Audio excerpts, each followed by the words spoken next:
Hello everyone, welcome to Krishna study point. प्यारे बच्चों, आज हम गुणोत्तर श्रेणी की 6 वीडियो में जो अंतिम कुछ चीज़ें बची हैं जीपी की, उनके बारे में डिस्कस करेंगे और इसमें जानेंगे कि किस तरह से हम जो गुणोत्तर माध्य के बाद में कुछ गुणोत्तर संख्या ले सकते हैं, उनको किस तरीके से ले सकते हैं, और साथ ही साथ में जो रिमेन कुछ क्वेश्चन एनसीईआरटी के बचते हैं उनके भी डिस्कस इसमें करेंगे, उनको भी सॉल्यूशन करेंगे। अगर आप पहली बार ये वीडियो देख रहे हैं तो चैनल को सब्सक्राइब करने के पश्चात आप प्लेलिस्ट में या डिस्क्रिप्शन बॉक्स में पिछली वीडियोज़ के लिंक दे रखे हैं, पहले वो वीडियोज़ देख लीजिए, उसके बाद ही ये वीडियो समझ में आएगी। जैसा एपी में आपको याद आ रहा होगा कि अगर 3 क्रमागत संख्याएं एपी में लेनी होती थी तो आपको याद आ रहा होगा कि वो संख्या हम क्या मानते थे, a माइनस डी, ए और a प्लस डी मानते थे। इसी तरीके से यहाँ जीपी में भी कुछ संख्याओं को माना जाता है। अगर आपको 3 क्रमागत संख्याएं जीपी में लेनी है तो वो आपकी संख्या होंगी a/r, a और ar। ठीक है, 3 क्रमागत संख्याएं जब भी आप जीपी में मानेंगे तो वो संख्याएं आपके पास a/r, a और ar होंगी। इसी तरीके से अगर आपको 4 संख्याएं माननी है, 4 क्रमागत संख्या माननी है तो a/r3, ar,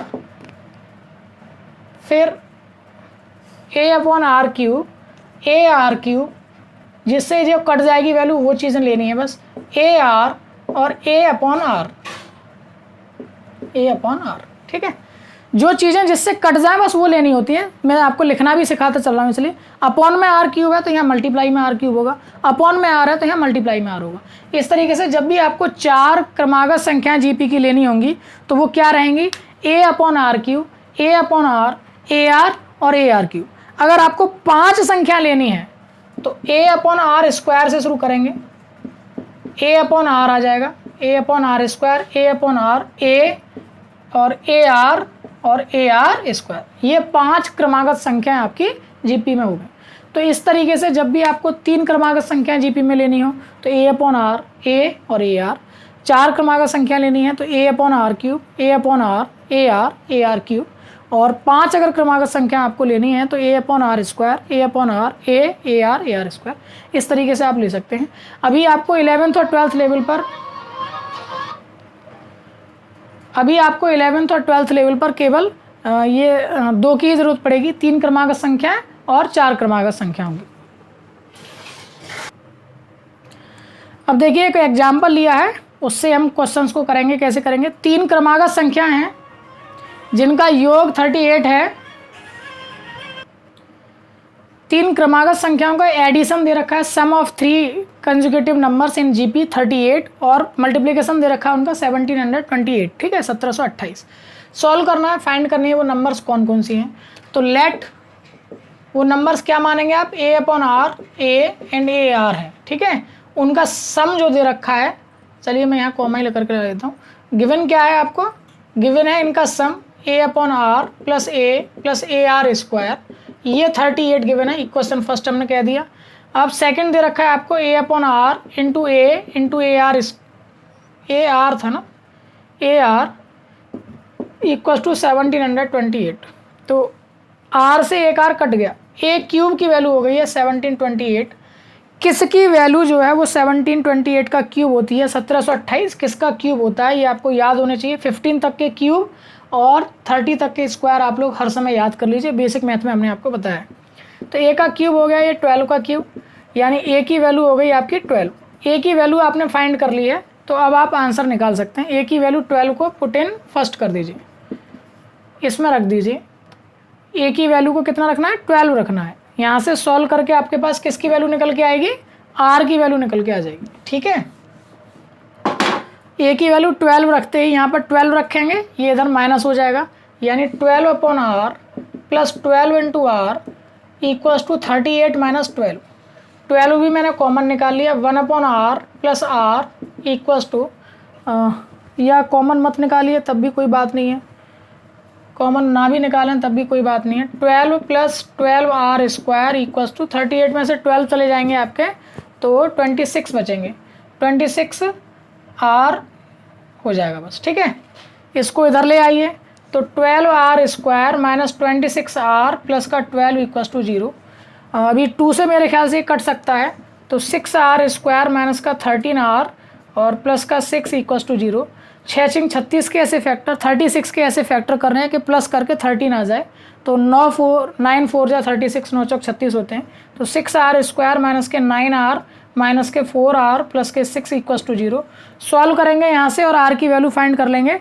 तो आपके पास जो r की वैल्यू है वो आ जाएगी 2/3, 3/2 या 2/3 दोनों आंसर्स आएंगे। तो r की वैल्यू 2/3 हो गई। अब आप अपने आंसर्स को यहाँ लगा लीजिए और आंसर मिल जाएंगे। 3 डिजिट्स आपको चाहिए थी, a/r, a और ar। तो a की वैल्यू यानी a/r यानी 12/2/3। सॉल्व करेंगे तो ये 18 आ गया, 18 एक आंसर आ गया। दूसरा था a यानी 12 आ गया। तीसरा था ar यानी कि 12 × 2/3। तो 3 4 जा 12, 4 2 जा 8। तो 18, 12 और 8 ये 3 नंबर्स आपके पास आ गए आंसर के रूप में, जिनको अगर आप प्लस करेंगे तो 38 आंसर आएगा और अगर मल्टीप्लिकेशन करेंगे तो 1728 आंसर आएगा। तो आई होप कि अब आप ये जो फॉर्मूले हमने लिखे थे इस तरीके से कि 3 क्रमागत संख्याएं क्या मानेंगे, 4 क्रमागत संख्याएं क्या मानेंगे, तो उनके अकॉर्डिंगली अब आपको समझ में आ गया हो किस तरीके से इन क्वेश्चन को कर सकते हैं। ऐसे क्वेश्चंस में ज़्यादातर ये इस तरह की टाइप की इक्वेशन बनेगी, क्वाड्रेटिक या क्यूबिक इक्वेशन तक बनेगी। तो आपको फैक्टराइज करके ही आपके आंसर निकालने पड़ेंगे। कभी कभी जब SSC CGL वगैरह में ये क्वेश्चन आते हैं तो वहाँ हम हिट एंड ट्रायल मेथड का इस्तेमाल करते हैं कि जो आपको r की गिवन्स वैल्यू दे रखी होती है उसमें आपके ऑप्शंस में, उनको आप पुट करके देखते हैं कि वह इक्वेशन अगर फिल हो रही है। यहाँ तक तो आपको सॉल्व करना ही पड़ेगा, लेकिन r की वैल्यूज़ को यहाँ पुट करते ही पता चल जाएगा किसके लिए 0 आ रहा है, तो वही आपकी r की वैल्यू हो जाती है। ठीक है, तो इस तरीके से आप लोग क्वेश्चंस को करके देख सकते हैं। बाकी 1-2 क्वेश्चन जो बहुत इंपॉर्टेंट है आपकी NCERT का, वो मैं आप लोगों को एक बार कर देता हूँ। ये बहुत इंपॉर्टेंट क्वेश्चन है, चलिए देखते हैं क्वेश्चन को। देखिए ये बहुत इंपॉर्टेंट क्वेश्चन है। क्वेश्चन कुछ इस तरह से है कि किसी भी GP का गुणोत्तर श्रेणी का पीवां जो पद है, पीथ टर्म जो है वो A है, क्यूवां जो टर्म है वो B है और आरवां जो टर्म है वो C है। तो प्रूफ करना है A की power Q minus R into B की power R minus P into C की पावर P माइनस Q की वैल्यू 1 होनी चाहिए। इस टाइप का एक क्वेश्चन AP में भी था, वो थोड़ा सा अलग था, उसमें प्लस आइकन आ रहे थे, जबकि यहाँ मल्टीप्लिकेशन में और ये आपको प्रूफ करना है। तो देखिए कैसे करेंगे इसको प्रूफ, क्योंकि इसमें A आ रहा है इसलिए हम फर्स्ट टर्म को कैपिटल A ले लेते हैं, A और R भी आ सकता है कि R, हाँ है R भी, तो उसके लिए भी कैपिटल R ले लेते हैं। A R की power P minus 1 equals to A। ठीक है, ये इक्वेशन फर्स्ट हो गई। और A R की power Q minus 1 equals to B, equation second हो गई। और A R की power C minus A R की power R minus 1 equals to C, equation number third हो गई। आप LHS पोर्शन ले लीजिए और उसमें वैल्यू को लगा दीजिए। सॉल्व करने पर वो क्या आना चाहिए, 1 आना चाहिए। LHS है आपका A की power Q minus R, B की power R minus P, C की power P minus Q। A की जगह पर क्या लगेगा, A R की power P minus 1, A into R की पावर P माइनस 1 और उसकी भी पावर कौन है, Q माइनस R है।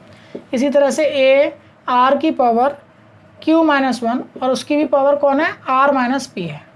इसी तरीके से A R की पावर R माइनस 1 और उसकी पावर कौन है, P माइनस Q है। करिए इनको भी सॉल्व। तो A की पावर ये भी है, ये भी है, ये भी है, गुणा में घातें जुड़ जाती हैं।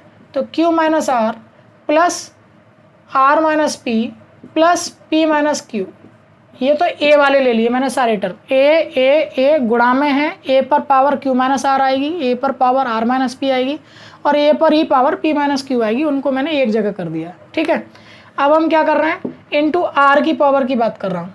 क्या क्या आएगा, ये पावर गुणा होंगी, यानी P minus 1 into Q minus R plus Q minus 1 into R minus P plus R minus 1 into P minus Q। ठीक है, इसको भी सॉल्व करिए। तो A की पावर हो जाएगी, Q से Q कट गया, R से R कट गया, P से P कट गया, A की पावर 0 बचा। R की पावर की बात कर रहे हैं, इनका गुणा कर लेंगे तो ये PQ माइनस का RP माइनस का Q प्लस का R। इसी तरीके से यहाँ गुणा करेंगे, QR माइनस के PQ माइनस का R प्लस का P, इसके बाद प्लस का RP माइनस के QR माइनस का P प्लस का Q। ये क्या करा है, इन सब का गुणा करके लिख रखा है। ठीक है, अब गुणा करने के बाद में आप देखेंगे तो PQ से PQ कट जाएगा, RP से RP कट जाएगा, सारे टर्म कट जाएंगे आपस में। ये भी बचेगा A की पावर 0, R की पावर 0, किसी की भी पावर 0 हो उसकी वैल्यू 1 हो गई। 1 इंटू 1 1, और यही आपको प्रूव करना था। That is the RHS of this question. ठीक है, तो आई होप सो कि आपको ये क्वेश्चन बहुत अच्छे से समझ में आ गए हैं और सिंपली आप इन क्वेश्चनों को करके प्रैक्टिस कर सकते हैं। नेक्स्ट अब जो वीडियोज़ आएंगी इसी अनुक्रम और श्रेणी में, तो वो आपकी जो और भी टाइप की सीरीज़ हैं उनके बारे में हम डिस्कस करेंगे। और कोई भी क्वेश्चन या कोई भी क्वेरी आपकी रह जाती है तो आप निश्चित रूप से जो टेलीग्राम ग्रुप आपको दे रखा है उसमें जा कर के उसको ज्वाइन कर लीजिए टेलीग्राम ग्रुप को, और वहाँ पर जा कर के आप अपनी प्रॉब्लम्स को या अपनी क्वेरीज़ को पूछ सकते हैं। ठीक है, तो इस तरीके से आप कोई भी प्रॉब्लम है उनको आप रख सकते हैं। ये क्वेश्चन बहुत इंपॉर्टेंट है, कई बार पूछा जाता है, पेपर में भी कई बार आता है। 2-1 बार आप प्रैक्टिस कर लेंगे तो फिर कोई समस्या आपको मेरे ख्याल से नहीं लगती है कि आपको पास कोई समस्या रह जाएगी। तो आप लोग प्रैक्टिस ज़रूर कर लीजिए इस टाइप के क्वेश्चंस की, और 1-2 बार जब आप कर लेंगे तो कोई समस्या नहीं रह जाएगी किसी भी तरीके की।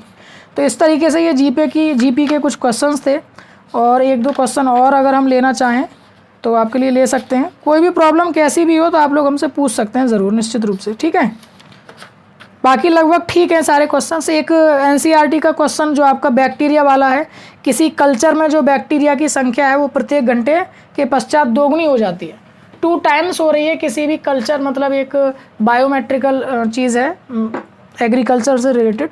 तो उसमें जो बैक्टीरिया हैं वो प्रत्येक घंटे के पश्चात दोगुने हो जाते हैं। यदि प्रारंभ में उसमें 30 बैक्टीरिया उपस्थित थे तो बैक्टीरियों की संख्या दूसरे, चौथे व 90वें घंटे के बाद क्या होगी। तो ऑब्वियसली बात है कि जो पहले घंटे थे प्रारंभ में, शुरुआत में जो है वो 30 बैक्टीरिया थे। अब यहाँ से यहाँ तक जब 1 घंटा बीत गया तो वो दोगुने हो जाते हैं, तो 60 हो गए होंगे। फिर अगले 1 घंटे में कितना हो जाएगा, वो 120 हो जाएंगे। हर टाइम डबल हो रहे हैं, तो ये ऑब्वियसली बात है एक जीपी बन गई। ठीक है, एक जीपी बन गई जिसका ए जो है वो क्या है 30 है, और आर जो है वो क्या है 60/30 यानी कि 2 टाइम्स यानी कि 2 है। ठीक है, तो इस तरीके से आपसे nवें घंटे के बाद क्या होगी, तो TN चाहिए आपको एक्चुअली में। TN के लिए क्या हो जाएगा, ए आर की पावर n-1, यानी ए की वैल्यू है 30 × 2 की पावर n-1, तो यही आपके पास आंसर हो जाएगा।